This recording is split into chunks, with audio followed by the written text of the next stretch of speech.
for investigation under the supervision of Supreme Court.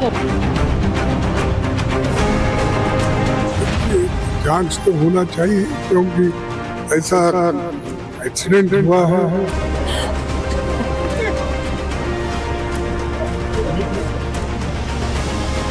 ऐसी जांच हो जिससे निष्पक्ष पता लगे कि आखिरकार घटना किस वजह से।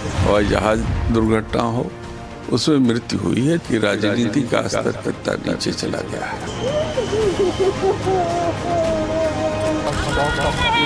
ये माहौल जो है मातम का माहौल। आपके साथ मैं हूं सुचारिता कुकरेती और आज एक ऐसी खबर पर माइक ऑन हो रहा है जिसने पूरे देश को स्तब्ध कर दिया। अजीत पवार रिकॉर्ड 6 बार मुख्यमंत्री, महाराष्ट्र के उप मुख्यमंत्री बने, लेकिन अपने राजनीतिक विरोधियों से लेकर समर्थकों तक के लिए वो अजीत दादा ही रहे।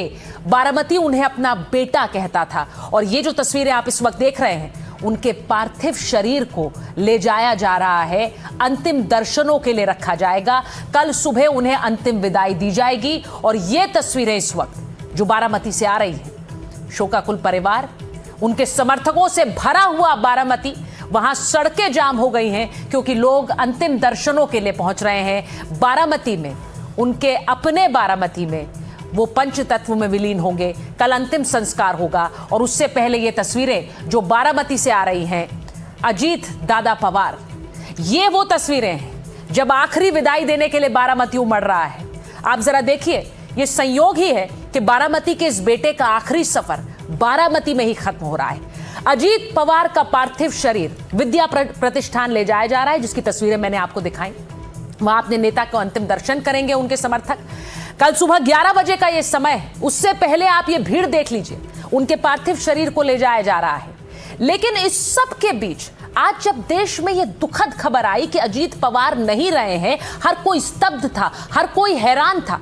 इस सब के बीच भी विपक्ष की राजनीति लगातार चलती रही है। ये हैरान करती है बात, लेकिन ये सच्चाई है। ये सच्चाई है कि विपक्ष की राजनीति लगातार हावी रही है। और अब इस दुर्घटना के बाद जो ये विमान क्रैश हुआ, उस पर साजिश की बात कही जा रही है। मैं आज इसी पर बात कर रही हूं। मेरे साथ बहुत सारे मेहमान जुड़े हुए हैं, लेकिन ये तस्वीरें इस वक्त आपको अजीत दादा परिवार, अजीत दादा पवार का ये अंतिम दर्शनों के लिए जो उनका पार्थिव शरीर ले जाया जा रहा है, बारामती से तस्वीरें आ रही हैं। ये तस्वीरें मैं आपको दिखा रही हूं। लेकिन इसी के साथ मैं आपको वो तस्वीर दिखाती हूं जहां बारामती में ये हादसा हुआ है। हादसे वाली जगह की ये तस्वीर देखिए। यहां लोगों की भीड़ जमा है, लेकिन आप देखिए वो 50 मीटर की जो दूरी आपको दिख रही है, रनवे जहां पर ये प्लेन लैंड करना था, लेकिन उससे 50 मीटर की दूरी पर ये प्लेन लैंड हुआ। और जिस वजह से यह हादसा हुआ, जिस वजह से अजीत, पूरा दिखाइए, जिस वजह से अजीत पवार अब हमारे बीच नहीं रहे हैं। इस 50 मीटर की दूरी ने दादा को महाराष्ट्र और देश से छीन लिया है। यह तस्वीर, और इसी के साथ क्रैश साइट की भी वो तस्वीर आपको दिखाती हूं जो ड्रोन से ली गई है। ड्रोन से ली गई वो तस्वीरें, आप जरा तस्वीर देखिए। दूर से आप देखेंगे मिट्टी जो पूरी तरह जलकर काली हो गई है। ये प्लेन जो हादसे का शिकार हुआ, जिसमें अजीत पवार सवार थे, ये तस्वीरें, इसे भी फुल फ्रेम चलाइए। हादसे के बाद अजीत पवार यहीं दुर्घटना के शिकार हुए और उसके बाद यहां से उनके पार्थिव शरीर को अस्पताल ले जाया गया। अब उन्हें बारामती में विद्या प्रतिष्ठान उनके पार्थिव शरीर को ले जाया जा रहा है। लेकिन इससे, इन तस्वीरों के बाद जो तस्वीरें सामने आई, जिन्होंने पूरे देश की आंखों में आंसू ला दिए। शोक की इस घड़ी में पूरा परिवार एक साथ था। आप ये जो तस्वीरें देख रहे हैं, इसमें उनके बेटे पार्थ पवार भी नजर आएंगे। पार्थ पवार, सुप्रिया सुले और इसी के साथ सुनेत्रा पवार। और ये जो तस्वीरें आप इस वक्त देख रहे हैं, ये दिवंगत नेता का आखिरी दर्शन करने के लिए देखिए कैसे भीड़ उमड़ रही है बारामती में। लाइव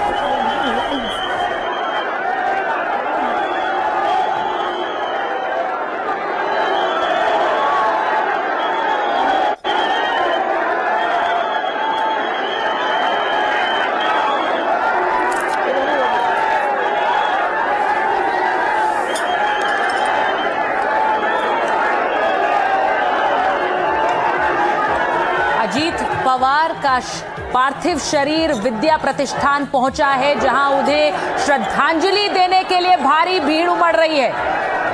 ये उन्हीं का गढ़ है, ये उन्हीं की मिट्टी है, वही बारामती जिसने उन्हें राजनीति के शिखर तक पहुंचाया। आज उसी बारामती में भीड़ देख लीजिए जरा उनके समर्थकों की, जो उनके अंतिम दर्शनों के लिए पहुंच रहे हैं, उन्हें श्रद्धांजलि देने के लिए पहुंच रहे हैं। सुबह से बारामती में ये भीड़ मैं देख रही हूं। और इस वक्त विद्या प्रतिष्ठान में जहां से उनके पार्थिव शरीर को अंतिम दर्शनों के लिए ले जाया जा रहा है, अजीत पवार को श्रद्धांजलि देने के लिए ये भीड़ उमड़ रही है। ये तस्वीरें देखिए, ये बारामती की तस्वीरें बहुत कुछ बताती हैं। अजीत पवार का किस तरह का कद रहा, महाराष्ट्र की राजनीति में उन्होंने जिस शिखर को छुआ, उसके बाद उनके समर्थकों की ये भीड़ बड़ी स्वाभाविक है उनके अंतिम दर्शनों के लिए। ये लाइव तस्वीरें मैं आपको बारामती से दिखा रही हूं। उनके समर्थकों की एक भारी भीड़ वहां उमड़ी। विद्या प्रतिष्ठान, जहां पर कल 11 बजे उनका अंतिम संस्कार होना है, वहां पर भारी भीड़ उमड़ेगी, इसमें कोई दो राय नहीं थी। और ये तस्वीरें जो आप इस वक्त देख रहे हैं, वहां देखिए किस तरह की सुरक्षा व्यवस्था है, क्योंकि ये उम्मीद जताई जा रही थी और ऐसी आशंका थी कि वहां भारी संख्या में उनके समर्थक पहुंचेंगे, और हुआ भी वही है। वहां देखिए कैसा एक हुजूम उमड़ा हुआ है। मैं आपको ये तस्वीरें दिखा रही हूं। अजीत पवार को श्रद्धांजलि देने के लिए एक भीड़ उमड़ पड़ी। इन तस्वीरों को जरा सुबह की तस्वीरों के साथ आप दोनों को एक साथ रख के दिखा दीजिए।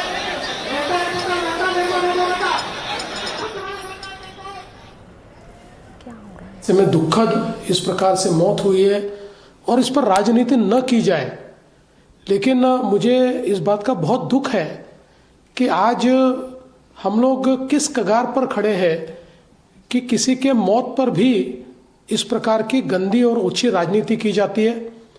मुझे बहुत दुख है कि ममता दीदी जिस प्रकार से राजनीति में नीचे के स्तर पर जा रही है, ये अपने आप में बहुत ही दुखदाई है, बहुत ही गलत है।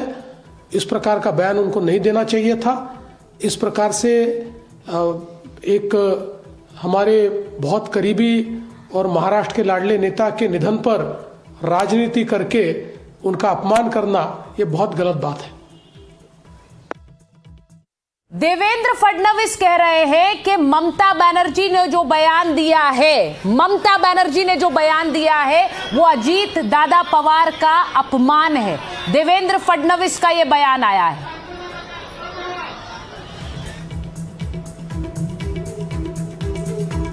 ममता बनर्जी को फडणवीस का जवाब है। ममता बनर्जी को सीधे सीधे देवेंद्र फडणवीस कह रहे हैं कि इस तरह की राजनीति अपमानजनक है।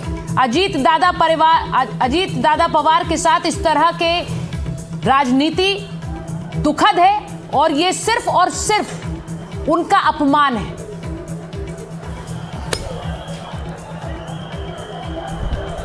नो,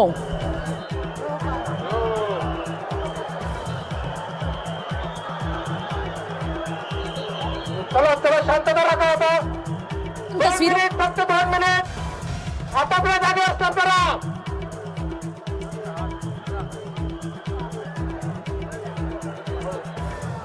चलो थोडं बाजूला होतं, थोडं बाजूला आहे का? मी आपल्या सर्वांना मागे जे सगळे लोक जे अभी बारामती की आपको दिखा रही हूं, लेकिन इसी के साथ सुबह की तस्वीरें आपको दिखाना चाहती हूं। देवेंद्र फडणवीस जब पहुंचे और इसके साथ जरा दिखाइए जब परिवार अस्पताल में मिला है। देवेंद्र फडणवीस एकनाथ शिंदे परिवार से मिलने अस्पताल पहुंचे थे, वो तस्वीरें भी सामने आई हैं। बारामती में पूरे परिवार के साथ सुप्रिया सुले और सुनेत्रा पवार को आप देख सकते हैं, उनसे मिलने के लिए दोनों मुख्यमंत्री और उप मुख्यमंत्री उनके साथ पहुंचे हैं। ये तस्वीरें आज सुबह आई हैं और परिवार कैसे शोकाकुल था उसकी भी तस्वीरें आपको दिखा रहे हैं। मुख्यमंत्री वहां पर बतौर सीएम नहीं पहुंचे थे, वो एक परिवार को ढांढस बंधाने के लिए उनके परिवार के सदस्य की तरह पहुंचे थे। राज्यपाल भी महाराष्ट्र के वहां पर पहुंचे थे। ये तस्वीरें आज सुबह से आई। लेकिन इसी के साथ प्रधानमंत्री नरेंद्र मोदी ने जो कहा है देवेंद्र वहां पर अजीत दादा पवार के लिए, वो भी महत्वपूर्ण है। प्रधानमंत्री ने आज सबसे पहले ट्वीट किया। उन्होंने कहा अजीत पवार जनता से जुड़े हुए नेता थे, लोगों से जुड़े हुए नेता थे और उनका यूं आकस्मिक चला जाना ये बहुत ही स्तब्ध करता है। असमय निधन बहुत चौंकाने वाला है। ये प्रधानमंत्री का ट्वीट आया। सबसे बड़ी बात यह है कि आज जिस तरह की राजनीति हुई है इस पर ममता बनर्जी कह रही हैं और वो कह रही हैं कि ये सब इसकी पूरी जांच होनी चाहिए, सुप्रीम कोर्ट के अंडर जांच होनी चाहिए क्योंकि हमें किसी और संस्था पर भरोसा ही नहीं है, वो ये कह रही है। इसी के साथ साथ अखिलेश यादव ने भी सवाल उठा दिया। अखिलेश यादव कह रहे हैं कि इसकी जांच हो, वो समर्थन करता हूं जो ममता बनर्जी कह रही हैं। अब ये सारे बयान जो आए हैं इसके बाद खुलकर राजनीति हो रही।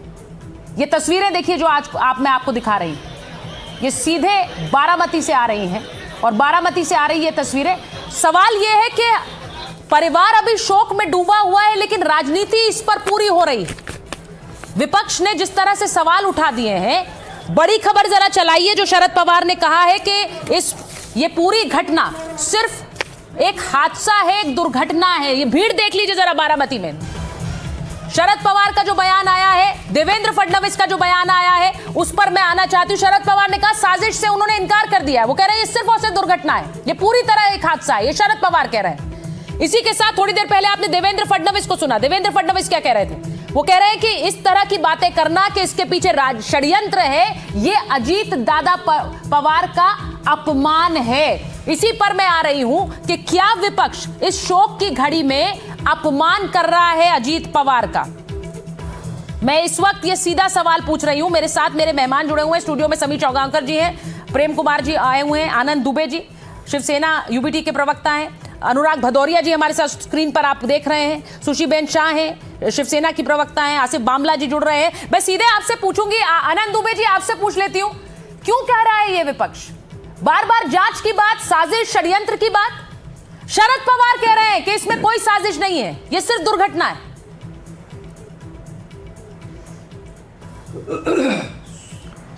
सुचेता जी, सबसे पहले तो आदरणीय अजीत दादा पवार को, उनके पूरे परिवार को हम सब किस शब्दों में श्रद्धांजलि दें, किस शब्दों में उनका बखान करें या उनको याद करें, हम समझ नहीं पा रहे हैं। अजीत दादा पवार एकमात्र ऐसे नेता रहे हमारे महाराष्ट्र में जो अजात शत्रु के नाम से जाने जाते रहे। क्या पक्ष में क्या विपक्ष में सभी को प्यार करना, सभी के साथ अच्छा बर्ताव करना, व्यवहार करना, सुबह 6 बजे से उठकर रात के 10 बजे तक लगातार जनता के मुद्दों को उठाना, काम करना। महाविकास आघाड़ी में हो तो भी वही व्यवहार, महायुति में हो तो भी वही व्यवहार। ऐसे एक बड़े नेता, एक बड़े हृदय के नेता का जाना, आकस्मिक निधन होना हम सबके लिए बहुत बड़ी हानि और बहुत बड़ी क्षति है। उनके नाम पर कम से कम आज के दिन तो हम सबको किसी भी राजनीति से बचना चाहिए। ज़रूर इसकी जांच बाद में होगी, ब्लैक बॉक्स मिलेगा, सही बातें सामने आएंगी, क्या हुआ, कैसे हुआ, ज़रूर उस पर एक चर्चा होगी। लेकिन ये कहना कि कोई साजिश होगी, ये बहुत गलत है, दुर्भाग्यपूर्ण है। आदरणीय शरद पवार साहब ने इसका खंडन किया है। उन्होंने कहा है कि महाराष्ट्र का पुत्र आज चला गया है। महाराष्ट्र का एक बहुत बड़ा जगह आज जो खाली हुआ है वो अब बरसों बरसों तक कब भरा जाएगा पता नहीं। तुलसीदास जी की एक बहुत पुरानी चौपाई है सुचेता जी कि कहूँ भरत भावी प्रबल, कहूँ भरत भावी प्रबल, बिलख कहूँ मुनिनाथ, हानि लाभ जीवन मरण, जस अपजस विधि हाथ। हमारे हाथ में कुछ नहीं है, सब विधाता के हाथ में है। बहुत जल्दी चले गए अजीत दादा। 66 साल की उम्र कोई मरने की नहीं होती है। बहुत कुछ उन्हें करना था, हमारे उनके लाख मतभेद रहे हों, लेकिन आनंद दुबे जी आप ये बात कह रहे हैं, नहीं मुझे बड़ा अच्छा लग रहा है क्योंकि उद्धव जी ने भी यही बात कही। उन्होंने कहा कि वो ऐसे नेता थे जो सबके थे और उन्होंने कभी भी इस तरह एक, मुझे लगता है उनकी आज पुरानी तस्वीरें भी बहुत सारी आ रही हैं जिसमें वो हंसते ठहाके लगाते बातें करते हुए, चाहे वो उद्धव जी हो चाहे वो देवेंद्र फडणवीस हो, उनके साथ सामने आ रही है। लेकिन अनुराग जी यहाँ बैठे हुए हैं और उनके नेता साजिश की बात करते हैं, वो कहते हैं कि जांच हो। ममता बनर्जी कह रही है विपक्ष के नेताओं के साथ इस तरह का षड्यंत्र हो रहा है। अनुराग जी नहीं करनी चाहिए, नहीं देखिए आनंद दुबे जी कह रहे हैं आज के ये षड्यंत्र नहीं करनी चाहिए। मैं तो ये अनुराग जी को बोलिए ना, नहीं करनी चाहिए। आज वो दिन नहीं है। अनुराग जी मैं अपनी बात कह लूं? जी देखिए अजीत दादाजी का जिस तरह से निधन हुआ बहुत ही दुखद और पीड़ादायक है, और मैं पूरी इस दुख की घड़ी में मैं भगवान से कामना करूंगा उनके परिवार को सहने की शक्ति दे, और भावभीनी श्रद्धांजलि मैं उनको देता हूं। हम लोगों के उनसे बहुत गहरे संबंध रहे हैं। उनका बेटा पार्थ मेरा बहुत अच्छा मित्र है। आज से नहीं, हम लोग कम से कम 20 साल से एक दूसरे के साथी हैं। जब भी अजीत दादा से मुलाकात हुई है, वो बड़े दिल के इंसान थे। भले वो बोले कम, लेकिन वो मुस्कुराहट में सारी बात कह देते थे। जब भी हम कहते थे दादा आपको तो मुख्यमंत्री बनना चाहिए, वो बोलते नहीं थे, लेकिन उनकी जो हंसी होती थी उसमें सहमति होती थी, और वो बहुत अच्छा लगता था, क्योंकि उनके वो ज़मीन से जुड़े थे, इसमें कोई दो राय नहीं है। लेकिन जब उनकी अकस्मात मृत्यु हुई तो ये हम चाहते हैं कि उसकी एक निष्पक्ष विमान हादसे की इंक्वायरी हो, और होनी भी चाहिए इंक्वायरी। कैसे हो गया, तकनीकी खराबी से हुआ, या क्या वहाँ वेदर ख़राब था, या कम्युनिकेशन नहीं हो पाया। तो ये तो हम चाहेंगे कि भाई एक ऐसी इंक्वायरी हो जिससे कम से कम निष्पक्ष हो, और वजह क्या हुई दुर्घटना की जनता के सामने आना चाहिए, क्योंकि जनता के नेता हैं तो जनता को भी जानने का अधिकार है कि आखिर क्या वजह हुई, कैसे ये दुर्घटना हुई। तो मुझे नहीं लगता इसमें कोई बुराई है। हेलो, मेरी आवाज़ आ रही है? जी अनुराग जी। हेलो अनुराग जी, मैंने ये सवाल इसलिए उठाया क्योंकि आज के दिन तो जब ये साजिश की बात होती है तो बड़ा दुखद लगता है, क्योंकि परिवार के बिलखते हुए रोते हुए तस्वीरें आ रही हैं। और उस समय अगर आप ये कहेंगे कि ये साजिश होगी, विपक्ष के नेताओं के साथ इसी तरह का बर्ताव होता है, आपके तो एक नेता वीरेंद्र सचदेवा ने एक कदम आगे कह दिया कि राजनीतिक षड्यंत्र तो विपक्ष के नेताओं के साथ हो ही रहे हैं। मैं हैरान हूं इस बात पर। एक बार मैं समीर जी और प्रेम जी के पास जाना चाहती हूँ। सर, ये समय नहीं है इस तरह की बयानबाजी का, मैं आपको सच बताऊं। मैं अपनी बात कह लूं? जी बोलिए बोलिए। मैं आपसे कह रहा, मैं आपसे सीधा कह रहा हूं कि भाई जिस तरह की दुर्घटना हुई है तो हम चाहते हैं ना कि निष्पक्ष इंक्वायरी हो कि दुर्घटना किस वजह से हुई, वजह क्या थी, क्या इंजन में खराबी आई, क्या वेदर सही नहीं था, आखिर क्या बात हुई, ये तो जानने का अधिकार तो है ना। तो हम तो कह रहे हैं ना निष्पक्ष इंक्वायरी हो, इसमें बुराई क्या है? मुझे तो नहीं लगता इसमें कोई बुराई है। सर निष्पक्ष इंक्वायरी की बात अलग है अनुराग जी, ये तो सब लोग चाहते हैं। सुशी बेन भी बोलना चाह रहे हैं, आसिफ नहीं आपसे, हाँ बोलिए। अखिलेश यादव, ममता बनर्जी, इन लोगों को इस बात की जानकारी नहीं है कि सुबह जब यह घटना घटी, देवेंद्र फडणवीस का सबसे पहले बयान ये आया था कि इसकी जांच की जाएगी। केंद्रीय उड्डयन मंत्री नायडू साहब बोल चुके हैं कि इसकी जांच की जा रही है। सब कह चुके हैं, एकनाथ शिंदे बोल चुके हैं इसकी जांच हो रही है। और ऐसा कौन सा विमान हादसा हुआ जिसकी आज तक जांच नहीं हुई? जो भी हादसे होते हैं उसकी जांच होती है। तो मुझे लगता है कि किसी के परिवार में इतनी बड़ी आपदा आई है, उसमें अपने लिए अवसर देखना, उसमें यह इस तरह के साजिश के एंगल देना, ये ममता बनर्जी, अखिलेश यादव जैसे राजनेताओं को शोभा नहीं देता। ममता बनर्जी मुख्यमंत्री है, अखिलेश यादव मुख्यमंत्री रह चुके हैं, और इस तरीके से बयान देकर वो महाराष्ट्र के अंदर क्या कोई हिंसा कराना चाहते हैं? इस तरीके से बयान देकर वो क्या बताना चाहते हो? ममता बनर्जी तो कहती है कि मुझे किसी संस्थाओं पे भरोसा ही नहीं है। जो ममता बनर्जी ईडी के जांच के लिए जाकर फाइल लेकर चली जाती है, अखिलेश यादव जिस तरीके से बयान देते हैं, मुझे लगता है बहुत दुर्भाग्यपूर्ण है। और आज अनुराग बोधिया इस मंच से कम अपने राष्ट्रीय अध्यक्ष ने जो बयान दिया है उसके लिए माफी मांगे और खेद प्रकट करे। यह गलत बयान था। अनुराग जी वो प्रतिक्रिया दे रहे हैं जो इस वक्त सुनना चाहते हैं लोग, लेकिन उनके नेता ने या फिर ममता जी ने वो नहीं कहा है। मैं अनुराग जी आ रही हूँ, एक बार मैं एक बार आ रही हूँ क्योंकि बहुत सारे मेरे साथ मेहमान जुड़े हुए हैं। अनुराग जी, मैं जरा एक बार आना चाहती हूँ वापस। आसिफ बामला कुछ बोलना चाह रहे हैं। आसिफ जी, देवेंद्र फडणवीस कह रहे हैं कि इससे बड़ा अपमान नहीं हो सकता है कि आप षड्यंत्र की बात करें। देखिए, सर्वप्रथम आज महाराष्ट्र के लिए, क्योंकि हम सारे लोग यहाँ महाराष्ट्र से जुड़े हुए हैं, ये जो बाकी राज्य के लोग हैं जरूर सुर्खियां बटोरने में अपनी खुशी और अपना आनंद महसूस करना चाह रहे, क्योंकि वैसे भी सुर्खियों में आ नहीं पाते। लेकिन मैं ये कहना चाह रहा हूँ, एक बारामती का लाल, एक बारामती का बेटा खोया है उन्होंने, और आज ऐसी दुखद घड़ी में यदि आप कुछ अच्छा नहीं कह सकते, तो देखिए जांच के आदेश तो जब ये घटना हुई तब दे चुके गए थे। एविएशन मिनिस्ट्री वगैरह अन्य जो जांच की जो एजेंसीज है उनको तलब कर दिया गया था। ये आपको कहने की कोई जरूरत नहीं, क्योंकि एक सरकार है, एक ऐसी सरकार है जो योग्य तरीके से अपना काम जानती है। आप ये कहकर जो है अपनी गरिमा कम कर रहे हो। लेकिन मेरा कहने का मतलब है कि इतने सालों से एक पारदर्शी नेता, एक ऐसा नेता जो कार्यकर्ताओं से जुड़ा हुआ है, जो अगर आप कहें तो जिला परिषद से लेके ग्राम सभा से लेके शुगर कोऑपरेटिव से लेके तमाम जो लोग इससे जुड़े हुए उनके साथ एक जोड़ और मेल रखने वाला, हर पार्टी और पक्ष के साथ एक निष्पक्ष तरीके से जुड़ने वाला एक ऐसा नेता के साथ के बारे में यदि इस किस्म की राजनीति और राजनीतिक रोटियां सेकना है तो ये बहुत दुख की बात है। क्यों? इसके पहले माधवराव सिंधिया जी के साथ ऐसी हत्या हुई, वायएसआर के साथ ऐसी हत्या हुई, तो क्या कोई ऐसे वक्त पर जो है ये कहेगा कि इसमें कोई कॉन्स्पिरेसी है?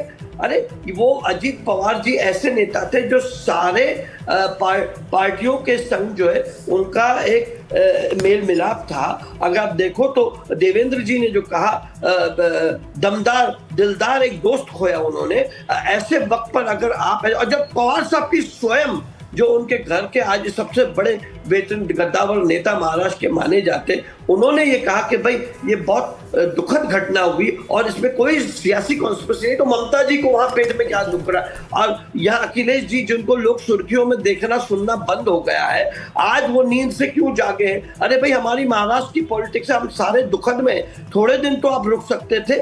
इस किस्म की ओजी हरकत करके आपने अपना स्तर दिखाया। और अगर आप देखो इस किस्म की ये जो वर्ल्ड की आइकॉनिक जेट थी, अगर आपको पता है, बम्बार्डर जो 31,000 फीट पर क्रूज करती थी, इसके पहले भी इसी किस्म के एयरक्राफ्ट में मैक्सिको में हादसा हुआ है, मिलान में हादसा हुआ है और कई लोग 16 लोग की दुर्घटना में मारे गए। और हिंदुस्तान में नहीं, अन्य मैक्सिको आप अभी देखिए ऑनलाइन ये सारी जानकारी है, पहले वो तो देखे। तो क्या वहां भी किसी ने इस किस्म की कॉन्स्पिरेसी रची है? आप बोलिए अगर बात, आप विपक्ष हो, आपका काम है, लेकिन ऐसे समय में जब पूरा देश, पूरी महाराष्ट्र एक गमगीन माहौल से, मैं सुशीबेन शाह के पास जाना चाहती हूँ। आसिफ साहब जो बात आप कह रहे हैं, देखिए जो बात आप कह रहे हैं, आज मैं इसलिए ये सवाल पूछ रही हूँ क्योंकि ये पहली बार नहीं है जब इस तरह के सवाल उठाए गए हैं विपक्ष द्वारा। ये पहली बार नहीं है। स्क्रीन पर चलाइए जरा, जब कुंभ में मृत्यु होती है तो उसे मृत्यु कुंभ कह देती है ममता बनर्जी। ये पहली बार नहीं है। कोविड में बार बार एक भ्रम फैलाने की सियासत होती है जब लॉकडाउन होता है, और इससे पहले हमने देखा पुलवामा का हमला हुआ तो सरकार पर यह आरोप लगा दिए गए, खुद ही करा दिया है। आज ये राजनीतिक षड्यंत्र वाले आरोप लगाए जा रहे हैं। क्या ये अच्छा लगता है कि एक परिवार शोकाकुल है, उनका बुरा हाल है, लेकिन उस समय ये बयान आ रहे हैं? मैं तो सवाल पूछ रही हूं, इसीलिए पूछ रही हूं क्योंकि यहां पर सोफिया खान जी आप बैठी हुई हैं। सुशी बहन बताइए मुझे, ये बयान अब आ रहे हैं, देवेंद्र फडणवीस को आकर कहना पड़ रहा है कि अपमान है। पूरे महाराष्ट्र की जनता को ऐसे स्टेटमेंट पीड़ा देता है, दुखी करती है पूरी महाराष्ट्र की जनता को।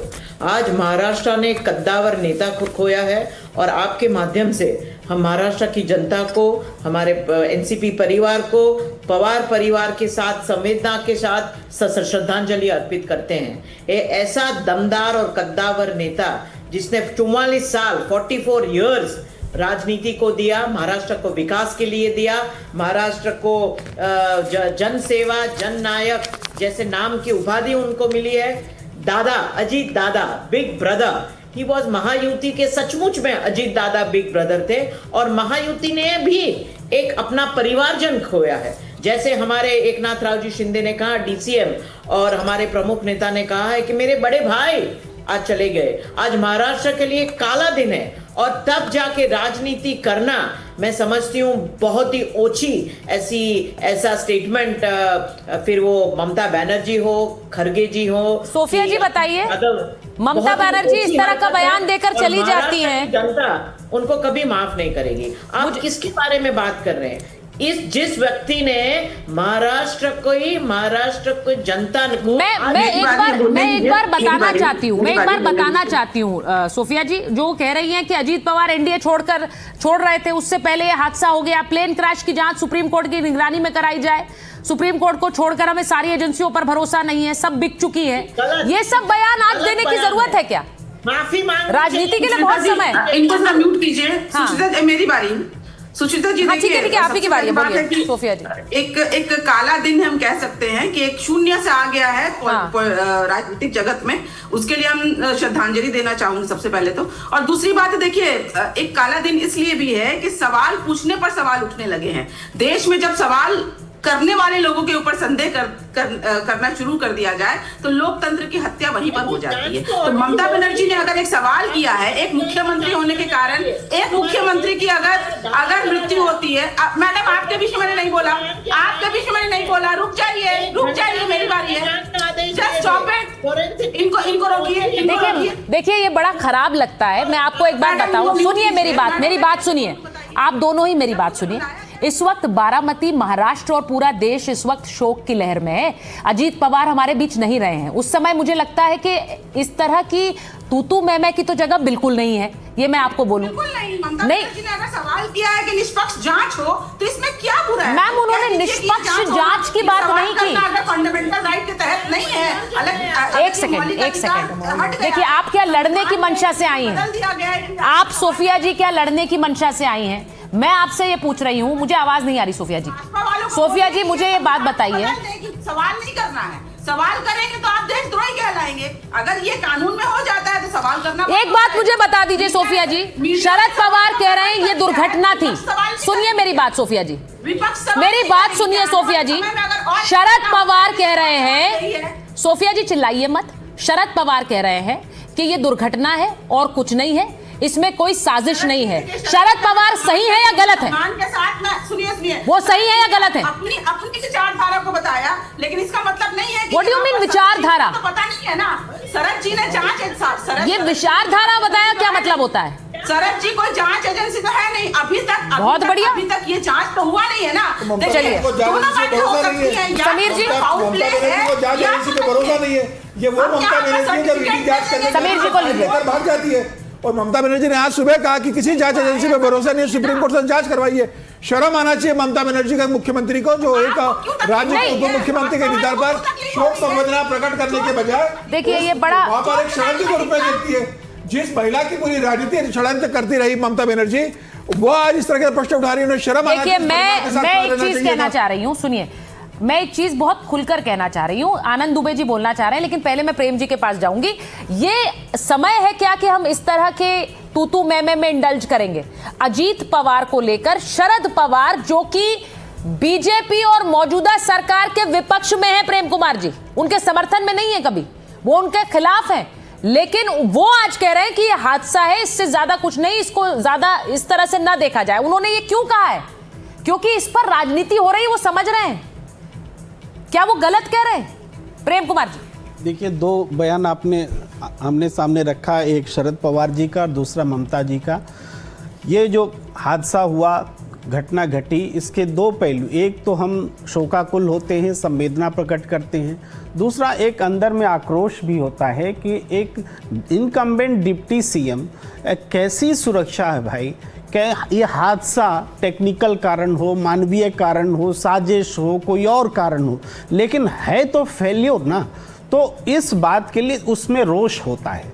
तो ममता बनर्जी की प्रतिक्रिया है कि देश में कोई सुरक्षित नहीं है, जब डिप्टी सीएम सुरक्षित नहीं है, इसकी जांच होनी चाहिए और बड़े स्तर पर जांच होनी चाहिए, और उनको जांच एजेंसी पर भी भरोसा नहीं है और वो सुप्रीम कोर्ट की निगरानी में जांच की मांग कर रही है। ये एक इमोशंस है, ये इमोशन निश्चित रूप से अजीत दादा पवार की मौत के साथ में उनकी भावना जुड़ी हुई है, उसका प्रकटीकरण है, ये कोई राजनीति नहीं। अगर इन सवाल को दबाया जाएगा तब उसको जरूर राजनीति। किसने सवाल दबाया? एक बार जरा बड़ी खबर बता देती हूँ, कल बारामती जाएंगे गृह मंत्री अमित शाह, अजीत पवार के अंतिम संस्कार में जाएंगे गृह मंत्री, बीजेपी अध्यक्ष नितिन नवीन भी जाएंगे बारामती। कल बारामती में अजीत दादा पवार का अंतिम संस्कार होना है, 11 बजे का समय है, और उससे पहले ये खबर आ रही है कि गृह मंत्री अमित शाह बारामती जाएंगे और बीजेपी के राष्ट्रीय अध्यक्ष नितिन नवीन भी बारामती में कल होंगे अंतिम संस्कार के लिए। ये भीड़ देख लीजिए, उससे पहले बारामती में जिस तरह से एक भीड़ जमा है और राजकीय सम्मान, क्योंकि वो 3 दिन का महाराष्ट्र में राजकीय शोक का ऐलान किया गया है। तो आप देख सकते हैं बाकायदा प्रोटोकॉल के तहत वहां पर उनके पार्थिव शरीर को रखा गया है, दर्शनों के लिए रखा गया। और आप ये सोचिए कि कल आज रात भर कुछ इसी तरह की भीड़ वहां रहेगी। उनके बेटे आपको नजर आ रहे हैं, हाथ जोड़कर नमन कर रहे हैं, लोगों का धन्यवाद दे रहे हैं कि शोक की घड़ी में, दुख की घड़ी में पूरा बारामती उनके साथ खड़ा हुआ है। ये तस्वीरें आ रही हैं वहां से। और इन सब के बीच क्या यहां बैठकर हम इस बात पर तू मैं करें कि विपक्ष के नेताओं को टारगेट किया जा रहा है, उनके खिलाफ एक साजिश रची जा रही है? ये सवाल आज पूछना पड़ेगा, क्योंकि परिवार के जो सबसे बड़े हैं, अब ये बात बार बार कही जा रही थी कि विलय होने जा रहा है पार्टी का अगर विलय हो रहा है तो उस समय अगर शरद पवार ने ये बात कही है तो क्या ये गलत कही है, सही कही है? अनुराग जी जरा बोलिए। अनुराग जी देखिए, मैंने आपको पहले ही बोला, और जिस तरह की तूतू में मुझे यहाँ देखने को मिली, या बीजेपी के सपोर्टर जिस तरह की बात कर रहे हैं कि अखिलेश यादव जी को कोई सुनना नहीं चाहता, उनको कोई बोलना नहीं चाहता, तो राजनीति तो आप ही कर रहे हैं ना डिबेट में बैठ के। आज तो ये सब बोलने की जरूरत ही नहीं थी। आप सबकी तो एक ही डिमांड है कि भाई निष्पक्ष जांच हो, निष्पक्ष इंक्वायरी हो। नहीं अनुराग जी आप बयान आपके नेता दें और उसके बाद आप बोले कि यहाँ पर राजनीति हो रही है। बात पूरी हो जाए। नहीं, बयान किसने दिया अनुराग जी? बात पूरी हो जाए। अनुराग जी बयान किसने दिया? बात पूरी हो जाए। बात तो पूरी करिए ना। पूरी हो जाए ना। को उन्होंने ऐसा कुछ नहीं बोला है। नहीं, भावनाओं से जो शब्द बोले जाते हैं ना, भावनाएं समझते हो, जब दर्द होता है, तकलीफ होती है तो शब्द निकलते हैं। उनको उस तरह से नहीं लिया जाता जैसे अभी एक प्रवक्ता महोदय बोल रहे थे कि सिंधिया जी की हत्या हुई, अभी बोल गए ना वो, जबकि हत्या शब्द नहीं है। ये बोल सकते थे हादसा में उनकी मौत हुई थी। अगर हमें पकड़ लें हत्या बोल रहे हैं तो ऐसे शब्द नहीं पकड़े जाते। अभी बोला ना बापला जी को, मैं टीवी नहीं है मेरे सामने, अभी कह रहे थे कि वहां पे प्लेन दुर्घटना में उनकी हत्या हुई थी। हत्या और मौत में फर्क होता है, इसलिए शब्दों को पकड़ने से बेहतर है कि हम दुख की घड़ी में शब्द ना पकड़ें, एक दूसरे के साथ खड़े हों और एक ही शब्द बोलें जो हमारे नेता कह रहे हैं, सब लोग कह रहे हैं कि इस पर निष्पक्ष इंक्वायरी होनी चाहिए, सच पता चलना चाहिए आखिर किस कमी की वजह से हमारे आपके बीच में हमारी प्रिय नेता नहीं रहे। यही हमारी मंशा, यही हमारा दर्द है, यही हमारी तकलीफ है। ये दर्द की आवाज़ है, राजनीतिक आवाज़ नहीं है। जितना सम्मान माननीय श्री अखिलेश यादव जी, शरद पवार जी का करते हैं, शायद यहाँ बैठे उतने नेता नहीं। देखिए मुझे ऐसा लगता है अनुराग जी मानते हैं, इसलिए राजनीति मत कीजिए। देखिए आप उसे, ये आप किसको बोल रहे हैं, किसे बोल रहे हैं आप? व्यक्तिगत आरोप मत लगाइए, अच्छा नहीं लगता है। नहीं लगता है। मैं आपसे मैं सहमत हूँ इस बात पर। बैठ के नेता लगा रहे हो, अच्छा लेकिन ये आरोप लगा कौन रहा है समीर जी? कल अखिलेश यादव कल ममता बनर्जी से बंगाल में मिलकर आते हैं। आज ही ममता बनर्जी के सुर में सुर अखिलेश यादव मिलाते हैं। ममता बनर्जी कहती है कि मुझे एजेंसी पर भरोसा नहीं, इसकी जांच होना चाहिए, और तुरंत अखिलेश यादव का बयान आता है कि हाँ इसकी जांच होना चाहिए। अखिलेश यादव ममता बनर्जी के कहने के पहले ही जांच के आदेश हो चुके थे। सिविल एविएशन मिनिस्टर ने बोल दिया जांच हो रही, देवेंद्र फडणवीस ने कह दिया, एकनाथ शिंदे ने कह दिया, अमित शाह जी ने कह दिया, सब कह रहे हैं जांच हो रही है। और उसके अंदर एक साजिश देखना मुझे लग रहा है। हमने भी कह दिया तो क्या दिक्कत है? हम भी तो वही कह रहे हैं कि निष्पक्ष इंक्वायरी हो। मैंने आप कहो तो ठीक, हम कहते हैं तो गलत। खड़े होने के बजाय उस परिवार से ये कहना कि देखिए हम भी तो वही कह रहे हैं, निष्पक्ष इंक्वायरी साजिश है, आप इसकी मांग कीजिए। और जब शरद पवार का बयान आ गया है बहुत स्पष्ट कि यह एक साजिश नहीं, एक हादसा है, इसे एक हादसा मानना चाहिए, तो मुझे लगता है कि अब ममता बनर्जी को और अखिलेश यादव को माफी मांगना चाहिए कि हमने भावपूर्ण होकर इस तरह से मांगी थी, हम हमारे शब्द वापस देते हैं। और ये हादसा था। अखिलेश यादव इस बात को लेकर माफी मांगे, ममता बनर्जी माफी नहीं मांगी। आप राजनीति कर रहे हैं, अच्छा नहीं लगता, शोभा नहीं देता। आज के दिन आप देखिए मैं तो इस पर भी बात करना चाहती हूँ। एक बार मैं जरा पीएन तिवारी के, नहीं एक मिनट आनंद जी पीएन तिवारी जी और आनंद जी को लीजिए। आनंद जी देखिए, मैं इस बात पर पूरी तरह से सहमत हूं कि आज का दिन ये तूतू मैमे का नहीं है, लेकिन राजनीतिक बयानबाजी शुरू कहां से हुई है? आज तो मैं ये बात करना चाह रही हूं कि परिवार इस वक्त किस स्थिति में है, वो तस्वीरें भी आ रही है। महाराष्ट्र की राजनीति में क्या बदलने वाला है आनंद जी? देखिए सुचेता जी, हमारे देश में बहुत सारे विमान हादसे हुए, हमने बड़े बड़े नेताओं को खोया है। संजय गांधी जी का नाम लूं, वहाँ से शुरू करूं, माधवराव सिंधिया जी से लेते हुए डोरजी खांडू साहब तक, विजय रूपानी जी तक, राजशेखर रेड्डी जी तक, हादसे होते हैं, हमने अपनों को खोया भी है, लेकिन अभी तक आज तक किसी ने इन सभी दुर्घटनाओं को राजनीति से प्रेरित नहीं बताया है। मैंने फिर वही कहा कि जीवन मरण हमारे हाथ में नहीं है, सब ईश्वर के हाथ में है। आज का दिन वो नहीं है, जांच होगी, जरूर होगी। जब ब्लैक बॉक्स मिलेगा, समझ में आएगा कि ये एरोप्लेन एक बार 2023 में भी मुंबई में लड़खड़ा रहा था, दुर्घटना होते होते बचा था, तो हो सकता है कि इसकी जांच होगी, पता चल जाएगा। डीजीसीए बैठी है, करेगी, लेकिन राजनीति से प्रेरित थी, वो पार्टी बदलने वाले थे, ये सब मत बोलिए प्लीज। विपक्ष होने के नाते हम सबकी जिम्मेदारी है कि सही तथ्यों को सामने रखें। जब शरद पवार साहब इतने बड़े आदमी कह रहे हैं तो सबको वही विषय समाप्त कर देना चाहिए। किसी के मुंह से गलत सही निकला भी है तो क्षमा मांगकर उसको भूल जाना चाहिए। देश बड़े हृदय का है, क्षमा भी कर देगा, लेकिन सुचेता जी अगर उसी बात को पकड़ के बैठेंगे, नहीं नहीं ऐसे होना चाहिए, ऐसे होना चाहिए, तो अच्छी बात नहीं। पूरा देश देख रहा है, सब गमगीन है। देखिए, मैं एक बार, और आप अगर ये बात कह रहे हैं तो मुझे लगता है कि टीएमसी के नेताओं को और अनुराग जी को आपकी ये बात सुननी चाहिए। आनंद जी, आज आप ये बात कह रहे हैं और आप और अनुराग जी एक ही तरफ होते हैं डिबेट्स में, तो आज अगर आप ये बात कर रहे हैं तो मुझे तो लगता है कि सोफिया जी को, अनुराग जी को आपकी ये बात कहनी चाहिए। लेकिन मैं एक बार मैं डॉक्टर पीएन तिवारी के पास जाऊंगी, वो महासचिव है महाराष्ट्र एनसीपी के। तिवारी जी, ये शरद पवार जी ने आज कहा कि ये एक दुर्घटना थी। दोपहर में मैंने आपसे बात की थी, आपने कहा ये एक बहुत बड़ी साजिश है। जी देखिए, पहली बात तो हमारे दादा गए हैं, महाराष्ट्र के दादा गए हैं, महाराष्ट्र के नौजवानों के दादा गए हैं, महाराष्ट्र के महिलाओं के दादा गए हैं, महाराष्ट्र के बुजुर्गों के दादा गए हैं। जिस ढंग से ये डिबेट में तू मैं हो रहा है, ये जो है ये अच्छी बात नहीं है सुचित्रा जी। मेरे पास कम से कम 150 फोन आए जिसमें कि 80% लोग यही बोलते रहे कुछ तो है, किसी ने जानबूझ करके किया है। ये लोगों की आवाज थी, ये मेरा प्रश्न नहीं है।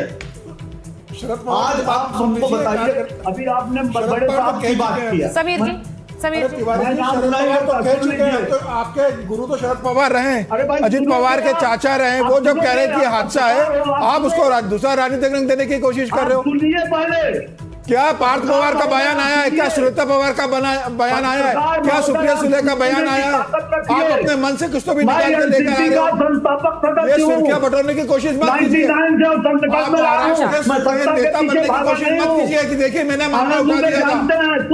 आप मीडिया में अपने आप को सुर्खियां बटोरने की कोशिश मत कीजिए। आपको राजनीति करने के लिए एक बार जब शरद पवार कह चुके हैं हमसे स्वीकार कीजिए। शरद पवार तो आप ही के पार्टी के लीडर हैं, शरद पवार तो आप ही के नेता रहे हैं। जब शरद पवार कह रहे हैं तो आपको क्या दिक्कत है? आप बोलिए, क्या शरद पवार ने कह दिया हम मानते हैं? शरद पवार झूठ बोल रहे हैं, शरद पवार झूठ बोल रहे हैं, शरद पवार झूठ बोल रहे हैं क्या? सुनिए, मैं एक बार जरा कुछ सवाल पूछना चाह रही हूँ, और वो बड़े सवाल इसलिए हैं क्योंकि ये राजनीति इस पर होगी, वो जनता तय करे। लेकिन एनसीपी का अब आगे भविष्य क्या है? समीर जी, प्रेम जी, मुझे जरा ये बताइए, एनसीपी में अब आगे क्या होगा? क्या सुनेत्रा पवार अब कमान संभाल सकती हैं पार्टी की? क्या पार्टी का विलय हो सकता है शरद पवार गुट के साथ? क्या ये संभव है, आपको लग रहा है समीर जी?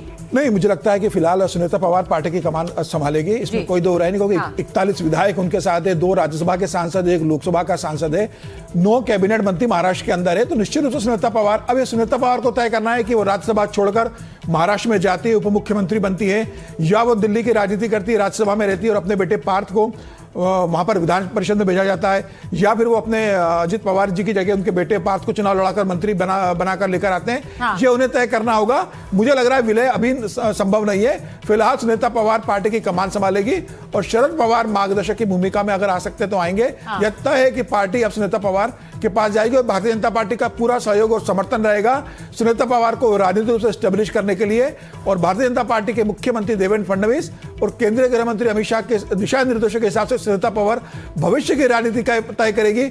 इसमें सलाह ली जाएगी प्रफुल्ल पटेल से जो कार्यकारी अध्यक्ष है, इसमें सलाह ली जाएगी सुनील तटकरे से जो अभी अध्यक्ष है, और ये मिलकर तय करेंगे। और भारतीय जनता पार्टी की बड़ी भूमिका होगी इस समय की एनसीपी की दिशा में जाएगी। सुनेत्रा पवार अब कमान संभालेंगी? देखिए, हो सकता है समीर जी सही कह रहे हैं, इसलिए कि थोड़े समय पहले तक जब अजित पवार जी जीवित थे तो दोनों के मर्जर की बात हो रही थी। डिप्टी सीएम उन्हें बनाया जा सकता है क्या? अगर मर्जर की बात नहीं होगी और महाविद्युति में रहेंगे तो निश्चित रूप से वो खाली जगह तो एनसीपी को मिलेगी, अजित पवार की पार्टी को, तो वो संभव है कि वो डिप्टी सीएम बनाया जा सकता है। लेकिन वो मर्जर वाली बात जो है उसको जरूर सेटबैक लगा है इनके जाने के बाद। जी, आपको लग रहा है डिप्टी सीएम? मैं एक बार मैं आनंद दुबे जी से पूछना चाह रही हूँ। आनंद दुबे जी, सुशीबेन अगर है मेरे साथ तो मुझे बताइए। आनंद दुबे जी, क्या आपको लग रहा है कि अब अजीत पवार की जगह सरकार में ले सकती हैं सुनेत्रा पवार? क्या उन्हें डिप्टी सीएम बनाया जा सकता है? देखिए, अभी ये बहुत जल्दबाजी होगा कहना। अभी तो बहुत सारे संस्कार बाकी हैं, अभी बहुत कुछ इसमें समय लगेगा। लेकिन हाँ, चूंकि उनका पूरा परिवार राजनीति में है, पार्थ पवार 2019 का लोकसभा चुनाव लड़ चुके हैं, तो भी तैयार हो चुके हैं। उनके साथ उनके छोटे भाई जय भी हैं। उनका पूरा परिवार, पूरा कुनबा राजनीति में है। तो हमें लगता है कि मिलजुल कर सब परिवार को और पार्टी को दोनों को मेरे पास समय सुप्रिया ताई का जो एक प्रकार से व्यवहार है वो नीति वाला उतना नहीं है। पता नहीं वो फुल टाइम पॉलिटिक्स में आएंगी कि नहीं, क्योंकि वो राज्यसभा है और किन परिस्थितियों में बनी थी आपको पता है। जी, मैं एक बार पूछ रही हूँ सुशीबेन, नेतृत्व का क्या सब आपको लगता है? नेतृत्व की जो कमी होगी पार्टी में वो अब सुनेत्रा पवार पूरी करेंगी?